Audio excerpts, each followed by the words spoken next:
All systems go. Cleared for takeoff.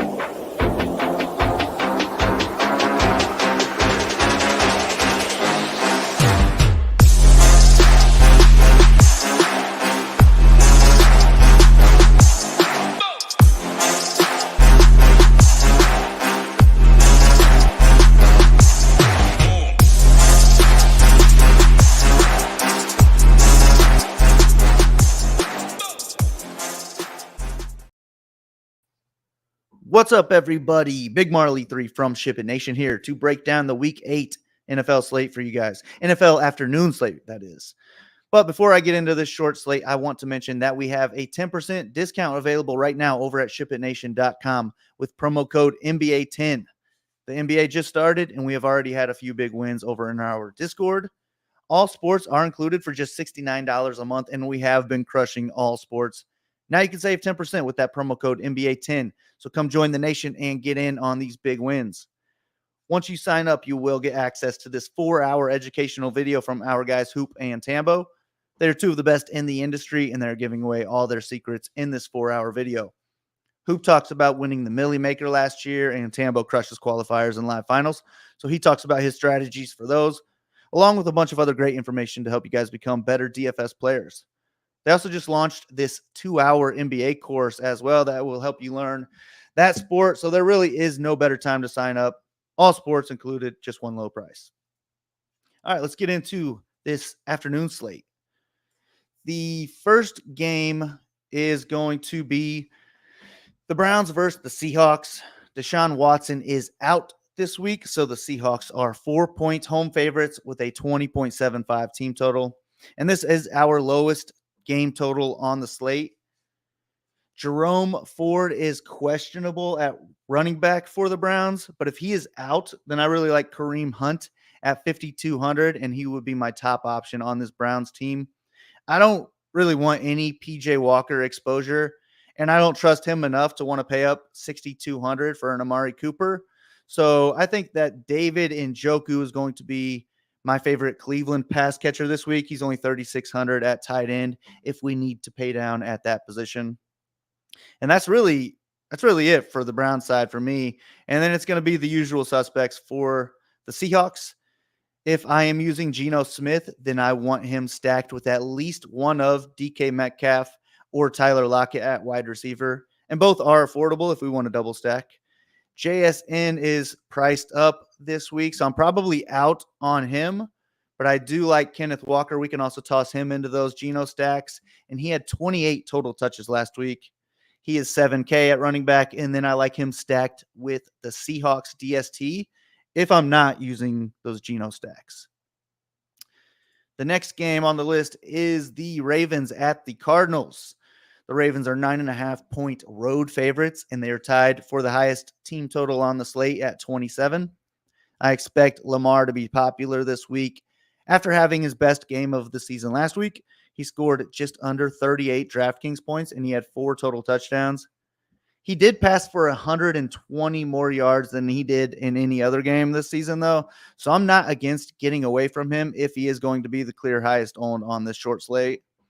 His top pass catchers are going to be Mark Andrews at tight end and then Zay Flowers at wide receiver. I would want him stacked with at least one of those two guys.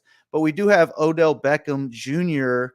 for cheap at 3,800. He had 7 targets last week, which was good to see, and he will be much lower owned than those other two guys. So I think he's in play for stacks. And then if we really want to, we could go down to Rashad Bateman at 3,300.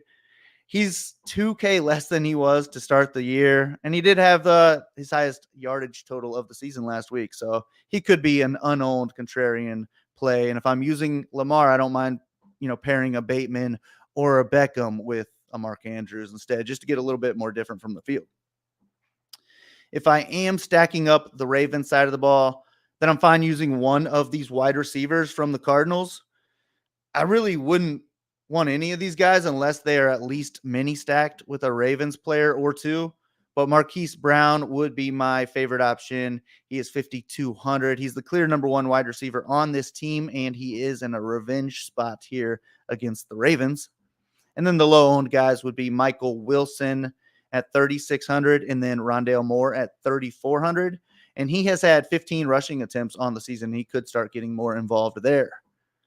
The highest owned Cardinal will probably be Trey McBride at 2,800, with Zach Ertz being put on the IR last week. I don't know that I want to eat that chalk at tight end if he is going to be chalky, but he is only 2,800. So if you want to go there, I'm not against it.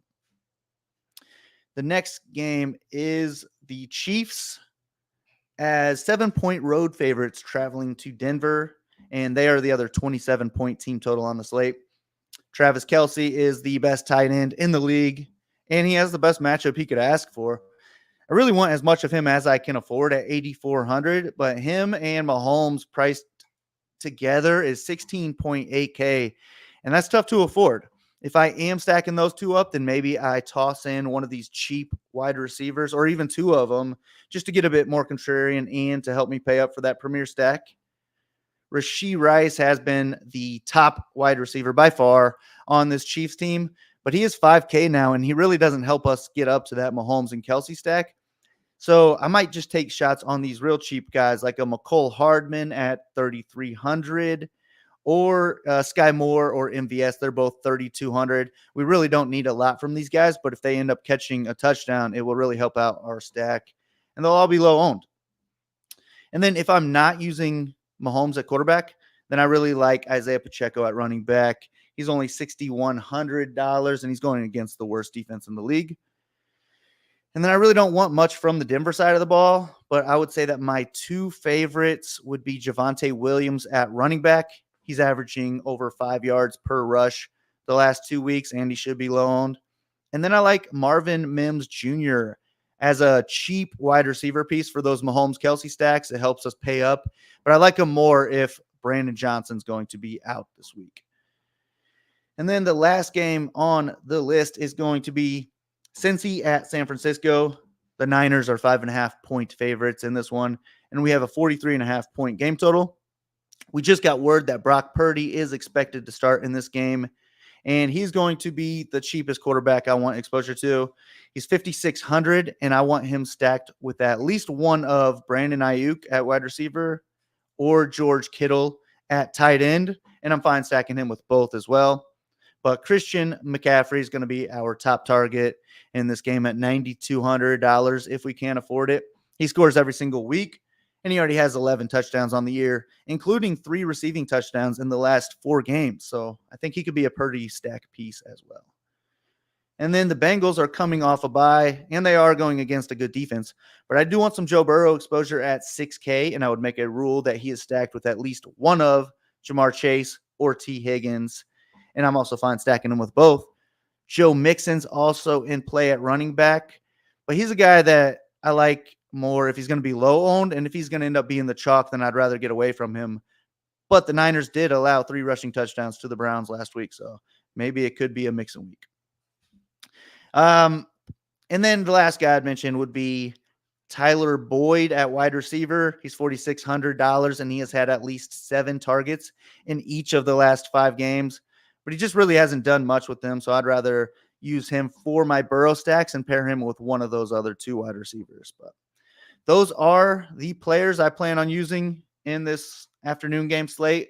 All of my plays and notes will be posted over at SHIPITNation.com, so go sign up with promo code NBA10 if you haven't yet. That gets you all sports for just one price. I will be back with a primetime slate breakdown, but if you guys can hit that like and subscribe button for us, it really helps out. Good luck on this afternoon slate. I hope to see some Ship It logos up top. Thanks for listening. Go ship something. We'll see you next time.